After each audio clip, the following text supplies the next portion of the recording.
అక్రమ అరెస్టులకు ఖండిస్తూ గవర్నమెంట్ హాస్పిటల్లో పనిచేస్తున్న శానిటైజేషన్ వర్కర్లు సూపర్వైజర్లకి అక్రమంగా తొలగించారు. 50 ఏళ్లు పైబడిన వాళ్ళకి ఉద్యోగాలు చేయకూడదని, అదేవిధంగా డిగ్రీ అర్హత ఉన్న వాళ్ళకి సూపర్వైజర్లని పని చేయకూడదని పద్మజ ఏజెన్సీ వారు ఈరోజు దుర్మార్గంగా వివరిస్తున్నారు.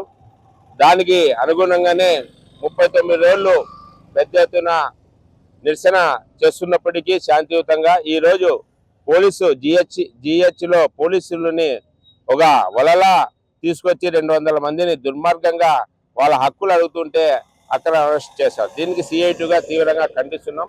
ప్రధానంగా ఎంఈఓలో ఉండేది ఏమి, 49 ఏళ్ళు పైబడిన వాళ్ళకి కొనసాగించకూడదు, డిగ్రీ అర్హత ఉన్న వాళ్ళని తీసుకోవాలని చెప్తున్నారు. మనం చెప్తున్నది ఏమి, ఎంఈఓలో కొత్తగా తీసుకునే వాళ్ళు ఆ నిబంధన వర్తిస్తుంది తప్ప పాత వాళ్ళకి యథావిధిగా కొనసాగించాలని చెప్తున్నాం. అయినప్పటికీ భాస్కర్ నాయుడు గారు చంద్రబాబు నాయుడు ఫ్రెండ్, ఒకటే క్లాస్మేట్, ఒకటే తట్టలో తింటున్నామని ఆయన పలుకుబడిని దుర్మార్గంగా దళితులు సామాన్య ప్రజల మీద దుర్మార్గంగా అవలంబిస్తున్నారు. దీనికి పోలీస్ యంత్రాంగం కూడా ఒత్తాస పలుకుతుంది.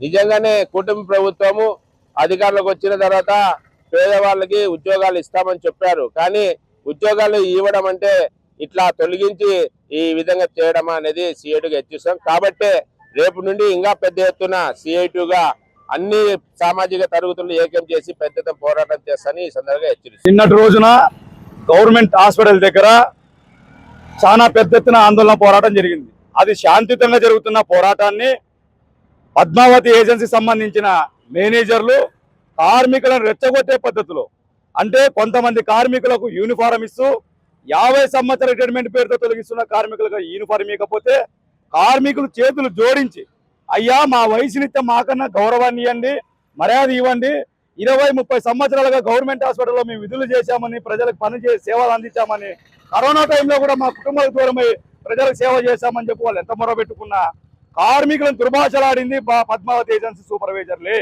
మేనేజర్లు. దాంతో మనస్తాపం గురై ఆ కార్మికురాలు గవర్నమెంట్ హాస్పిటల్కి చావడానికి సంసిద్ధమైతే కార్మికులను అడ్డుపడడం జరిగింది. ఇదే సమస్యని పోలీస్ యంత్రాంగానికి సిఐటిగా మేము మొరబెట్టుకుంటున్నా ఈ రోజు పద్మావతికి సంబంధించిన కాంట్రాక్ట్ ఎండి గారు భాస్కర్ నాయుడు చెప్పిందే వేదం అయిపోయింది తప్ప ఇంకొక మా సమస్యలు ఏ ఒక్కటి పరిష్కారం కాలేదు.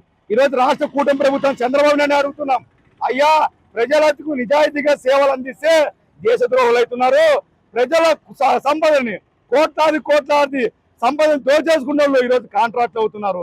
ఇప్పటికైనా ఈ పద్ధతి రాష్ట్ర కూటమి ప్రభుత్వం అలాంటి కాంట్రాక్ట్ మీద మొండి వైఖరి వాళ్ళని ఖండించాలని హెచ్చరిస్తున్నా.